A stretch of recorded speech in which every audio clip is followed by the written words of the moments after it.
Hello friends, this is Aastha Patidar and welcome to our AT education.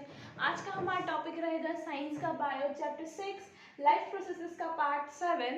Already अपन बहुत 6 parts कर चुके हैं और हमारा 7th पार्ट है जिसमें कि ट्रांसपोर्टेशन टॉपिक चल रहा था अपना। और ट्रांसपोर्टेशन टॉपिक में ट्रांसपोर्टेशन इन प्लांट्स अब करेंगे अपन।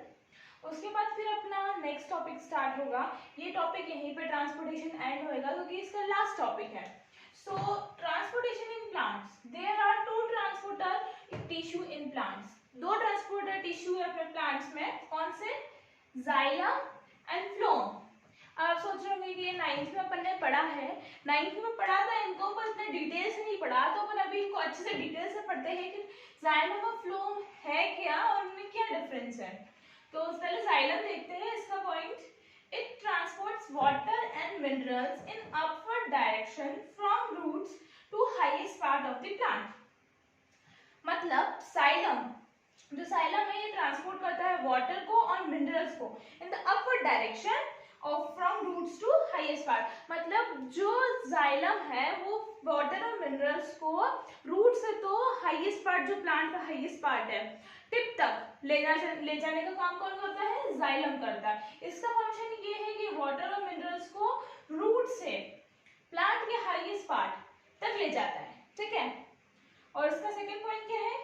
इट ओनली ट्रांसपोर्ट्स अपवर्ड, मतलब ये सिर्फ रूट से तो ऊपर तक, ऊपर वाले प्लांट के जो ऊपर वाला पोर्शन है वहां तक ही ले जाने का काम करता है। ऐसा नहीं है कि नीचे से ऊपर से नीचे नहीं ला रहा है, वो नीचे से ऊपर ही ले जाएगा, ठीक है। सो फिर नेक्स्ट है phloem. It transports food from leaves to other part of the plant. मतलब ये ट्रांसपोर्ट करता है फूड को from leaves to other part of the plant, मतलब लीव्स से दूसरे पार्ट प्लांट्स के, ठीक है।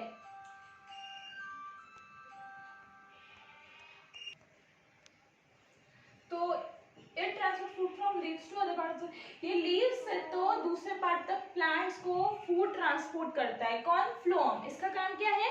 फूड ट्रांसपोर्ट करना। अब फूड कहाँ पे बनता है? लीव्स में बनता है ना फूड, तो लीव्स से तो दूसरे पार्ट तक ले जाने का काम कौन करेगा? फ्लोएम, ठीक है। इसका second point, it can transport upward as well as downward. ये इसमें क्या था? जाइलम में सिर्फ ये अपवर्ड ट्रांसपोर्ट कर सकता है वाटर और मिनरल्स को। फ्लोएम ऊपर नीचे कहाँ पे भी प्लांट के कोई से भी पोर्शन में जाकर ट्रांसपोर्ट कर सकता है। इसका काम फूड ट्रांसपोर्ट करने का है ना, तो ये कहाँ पे भी जाकर ट्रांसपोर्ट कर सकता है, और ये सिर्फ ऊपर जाके वाटर और मिनरल को ट्रांसपोर्ट कर सकता है, ठीक है। तो जाइलम और फ्लोएम के एक पॉइंट और है, दोनों इंपॉर्टेंट, एक पॉइंट दोनों में है, इंपॉर्टेंट है वो, तो अपन वो देखते हैं। It works on the principle of transpiration.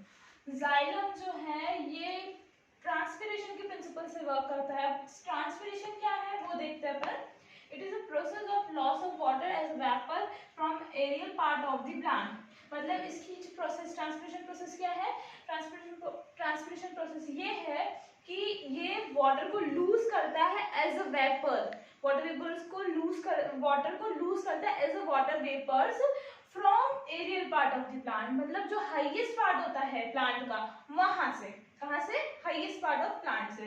तो ट्रांसपिरेशन समझ आ गया कि ट्रांसपिरेशन एक ऐसी प्रोसेस है जिसमें वाटर लूज होता है as a vapour from the highest part of the plant. Okay, now phloem, transport of food from leaves to other parts of plant is called translocation। मतलब ट्रांसपोर्ट ऑफ फूड, फ्लोएम का काम food transport करना है ना, from leaves to other part, वो process क्या कहलाती है? ट्रांसलोकेशन। इस प्रोसेस को क्या कहते हैं? Translocation. Okay, so I hope xylem and phloem आपको समझ आया होगा। तो हमारा ट्रांसपोर्टेशन टॉपिक कंप्लीट हुआ पूरा। नेक्स्ट टॉपिक अपना एक्सक्रीशन है, तो नेक्स्ट टॉपिक पे चलते हैं अपने। एक्सक्रीशन अपना लास्ट टॉपिक लाइफ प्रोसेसेस का। एक्सक्रीशन, एक्सक्रीशन क्या होता है? The metabolic activities in the body generates many kind of waste. It is the process in which waste are removed from our body. Metabolic activities, metabolic activities क्या होती है?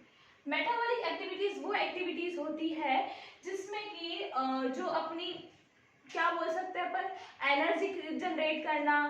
Okay, metabolic activity वो हो सकती है एनर्जी जनरेट करना, food digest करना, it can B metabolic activities है। तो जो मेटाबॉलिक एक्टिविटीज होती है अपनी बॉडी के अंदर, बॉडी जनरेट करती है metabolic activities in many kind.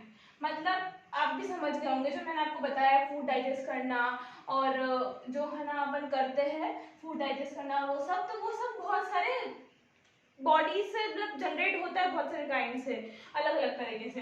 तो उससे वेस्ट भी निकलता है। It is a process in which waste are remove from our body. यह प्रोसेस बस एक्सक्रीशन एक सिंपल प्रोसेस है, अपन इसको ये समझ सकते हैं। एक्सक्रीशन वो प्रोसेस है जिससे कि अपना जो बॉडी का वेस्ट होता है ना, जो मेटाबॉलिक एक्टिविटीज करती है, लाइक फूड डाइजेस्ट करती है, तो जो फूड अनडाइजेस्ट है, तो उसका जो अनडाइजेस्ट फूड है वो वेस्ट हो गया एक तरह से, तो उसको निकालती है। तो कौन निकालते हैं? एक्सक्रीशन। एक्सक्रीशन प्रोसेस उसको निकालती है, वही है। It is a process in which waste are remove from our body. अपनी बॉडी से वेस्ट को निकालना। एक तो सिंपल डिफाइन में अपन समझेंगे इसको, ठीक है। अब मेटाबॉलिक वेस्ट क्या है? डाइजेस्टिव वेस्ट, फूड डाइजेस्ट होता है, अनडाइजेस्टिव फूड निकलता है, so it can be digestive waste. Respiratory waste, ये मैंने डाइजेशन वाले में पढ़ा है। ये रेस्पिरेटरी वेस्ट रेस्पिरेशन वाले में पढ़ा था। कार्बन डाइऑक्साइड, डीऑक्सीनेटेड ब्लड, वो अपना कुछ काम का नहीं है ना, इसलिए वो भी निकालते हैं अपन। ऑक्सीजन लेते हैं तो ऑक्सीजन अपने लिए काम की चीज है, पर कार्बन डाइऑक्साइड अपने लिए काम की चीज नहीं है, तो उसको निकालेंगे अपन, तो वो रेस्पिरेटरी वेस्ट हो गया। अब है थर्ड नाइट्रोजेनियस वेस्ट। ये क्या है? Urea, uric acid, water etcetera, ये सब नाइट्रोजेनियस वेस्ट होते हैं। ये ब्लड के अंदर डिसॉल्व होते हैं, जो कि जिनको निकालती है एक्सक्रीशन प्रोसेस। अब अपन एक्सक्रीशन प्रोसेस को और अच्छे से समझेंगे।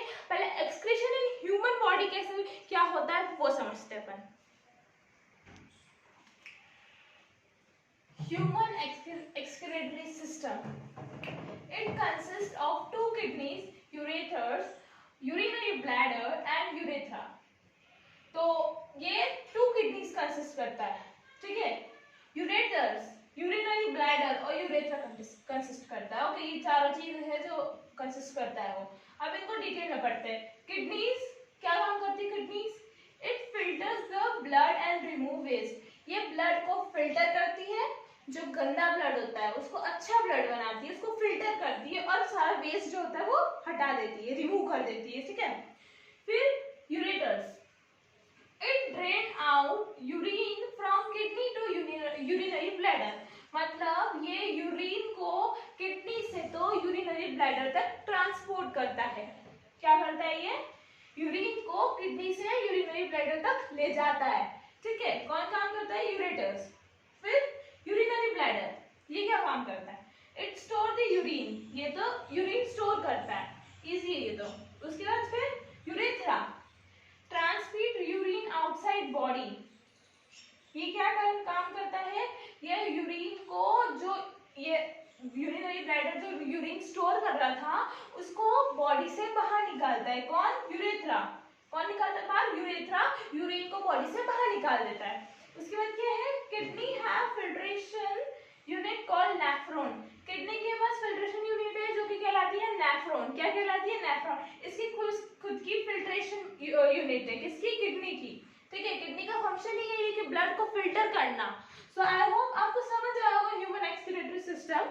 सो अपना ह्यूमन एक्सक्रीटरी सिस्टम कंप्लीट हुआ, बट एक्सक्रीटरी में कुछ एक्सक्रीशन में कुछ और टॉपिक्स बचे हैं, वो अपन नेक्स्ट वीडियो में करेंगे। इसके पहले आप ये वीडियो समझ जाइए अच्छे से, और इसका एक डायग्राम देख लेना। आप अपने टेक्स्ट बुक में एक डायग्राम है इसका, वो आप डायग्राम देख लेना तो आपको और अच्छे से समझ आ जाएगा। So I hope you like this video. Please like, share, subscribe my channel and also share to your friends so they can also understand how easy chapters are there। अगर अपन इनको अच्छे से समझेंगे तो अपन को बहुत easy chapter लगेगा। So please like, share and subscribe our channel once again. Thank you.